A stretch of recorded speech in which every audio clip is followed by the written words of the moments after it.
It was supposed to be the happiest day of his daughter's life. The wedding was perfect, the DJ professional and talented. But when the father of the bride heard the DJ mention his unit and deployment dates during casual conversation, everything clicked. Those weren't just random military references. This was Staff Sergeant Rodriguez, the man who had carried his wounded son to safety under enemy fire. And he was DJing his daughter's wedding. Welcome to Hidden Legends. Before we dive into this emotional story of unexpected gratitude and perfect timing, tell me in the comments what city you're watching from today. And if you believe the greatest legends reveal themselves in the most special moments, hit that subscribe button. Carlos Rodriguez was one of the city's most sought-after wedding DJs. He'd been working in the wedding industry for 5 years, providing the soundtrack to different couples' most special day every weekend. His musical taste was perfect, equipment setup professional, timing flawless. At 37, Carlos took his work seriously. Every wedding was a mission for him. Create the perfect day for couples, provide unforgettable moments for guests. His preparation was detailed. He had backup plans. Nothing was left to chance. Musicians respected Carlos because his technical knowledge ran deep. Sound engineering, acoustics, equipment compatibility. He knew everything. Venues loved working with Carlos because he was reliable, professional, never caused drama. But Carlos had another quality: humility. He didn't like being in the spotlight, didn't draw attention to himself. His job was to make the couple's day special, not put himself at center stage. He stayed in the background, kept the music flow perfect. Carlos never talked about his past. When clients asked, he'd say, "Music has always been my passion." Simple, clean answer. He wouldn't give details or elaborate. He maintained professional boundaries. Carlos Rodriguez had joined the Army at 19, working-class Hispanic family, limited opportunities, but a clear sense of duty. America had given him opportunities, and he wanted to give back. His leadership potential was noticed in basic training. He was physically tough, mentally sharp, but most importantly, he was a team player. He maintained the squad's morale, stayed calm in difficult situations. He'd chosen communications as his military occupational specialty: radio operations, tactical communications, field equipment maintenance. His technical aptitude was natural. He learned electronic systems easily. His first deployment was Afghanistan. He worked as a communications specialist at a forward operating base. He coordinated radio traffic, maintained communication between units. It was a critical job. Communication failure meant lives lost. His second deployment was Iraq. This time in a mobile communications unit, he supported convoy operations, set up field communications. It was a dangerous assignment. Communication units were always high-value targets. His third deployment was also in Iraq, but this time it was different. Embedded with combat units, frontline communications, real-time tactical support, operations under fire. Carlos was no longer just communications, but an active participant in combat operations. What happened during that deployment made Carlos a hero and changed his life forever. 2009, Ramadi Province. Carlos's unit was on routine patrol, communication support for an infantry squad. Normal day, normal mission. The IED exploded. Roadside bomb, perfectly placed, devastating impact. Humvee flipped, squad scattered, chaos everywhere. Carlos's communications equipment was damaged, but he was personally uninjured. But soldiers were hurt, bad. 3 men down, bleeding, disoriented. Enemy fire started immediately. Ambush. Classic tactic: IED to disable, then small arms, fire to finish. Carlos had a choice: stay with the damaged radio, try to call for help, or help the wounded soldiers. Protocol said maintain communications, but humans were dying. Carlos chose humanity. He left his position, ran to the wounded soldiers. First was Private Johnson, shrapnel in chest, losing blood fast. Carlos applied pressure, stopped the bleeding, dragged him to cover. Second was Sergeant Martinez, leg nearly severed, going into shock. Carlos made a tourniquet with his belt, stabilized the injury, moved him to safety. Third was PFC Davis, unconscious, possible head trauma. Carlos checked pulse, airway, carried him away from the kill zone. All this under enemy fire, bullets hitting around him, explosions nearby. But Carlos stayed focused, save lives, move to safety, protect his brothers. Finally, he got back to the radio, equipment partially functional.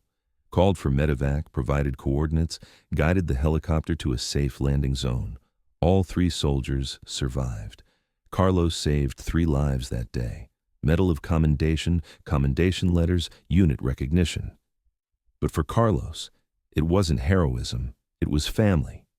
These weren't just soldiers, they were his brothers. Carlos had received an honorable discharge in 2012. PTSD was mild, readjustment challenging but manageable. He'd used the GI Bill to get a degree in audio engineering.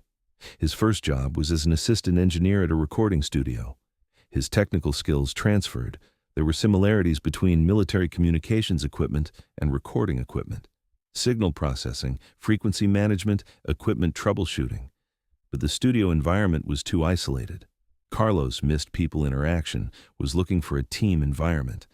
His decision to move into the wedding industry was exactly for this reason. Weddings were a perfect fit. There were technical challenges, people interaction, positive atmosphere, and most importantly, there was a service element. Creating couples' special day, serving happiness. Carlos quickly built a reputation, reliability, professionalism, attention to detail. Wedding planners recommended him, venues preferred him, couples wrote rave reviews. But Carlos never mentioned his military background. Not on business cards, not on his website. Didn't bring it up in casual conversations. Separate compartments, military past, civilian present. Only exception, veteran couples. He'd detect them. Posture, terminology, bearing. He'd give those couples extra attention, add special touches.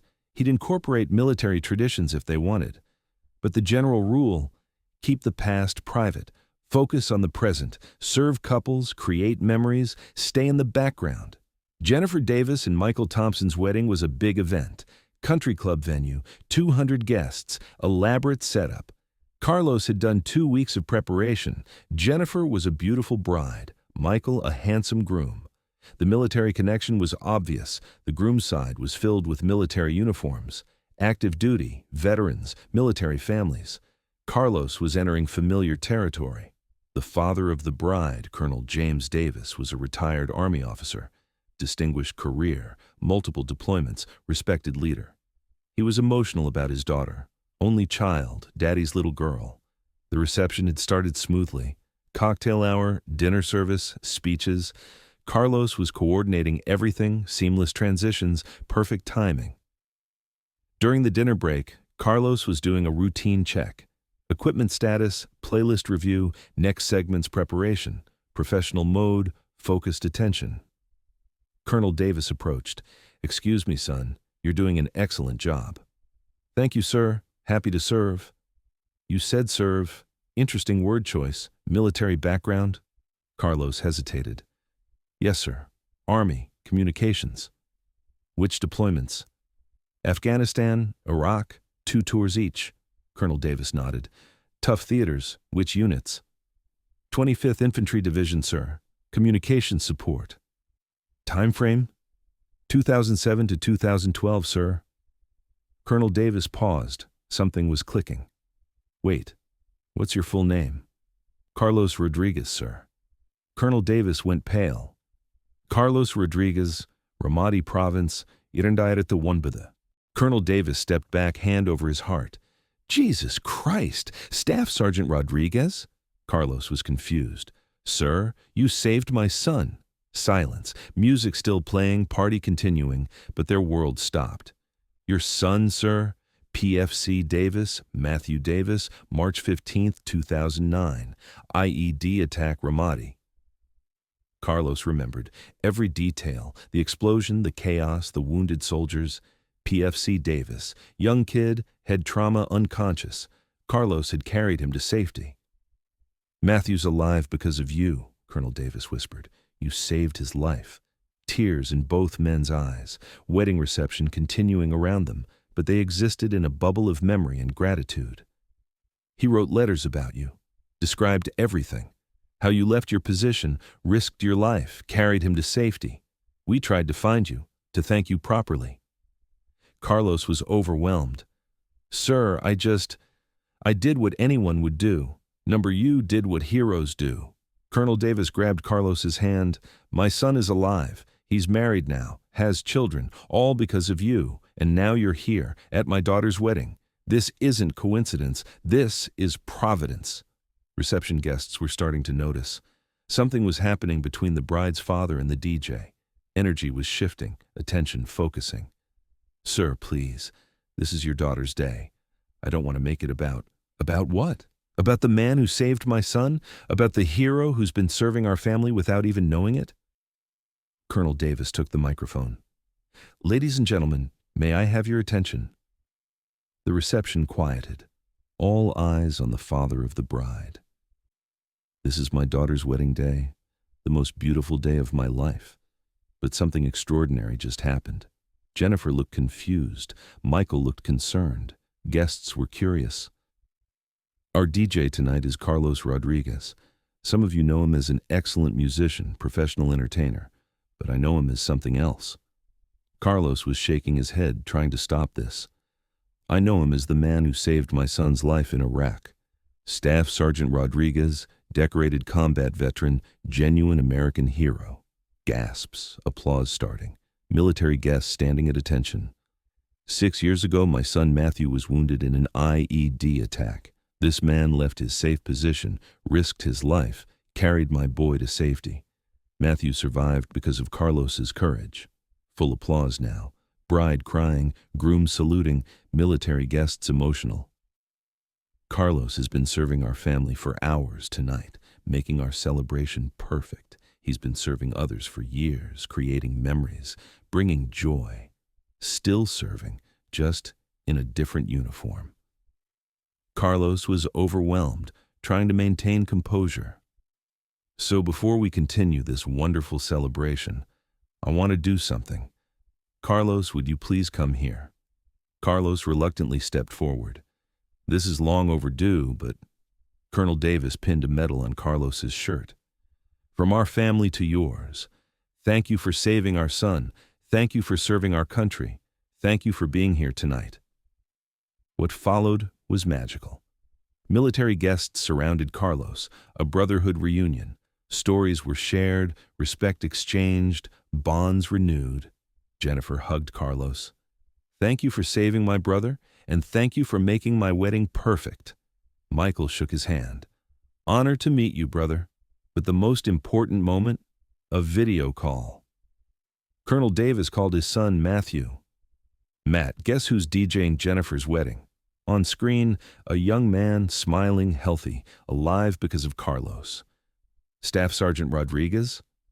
No way. Is he really there? A conversation through tears. Matthew's gratitude, Carlos's humility, family connection completing the circle. The rest of the reception was transformed.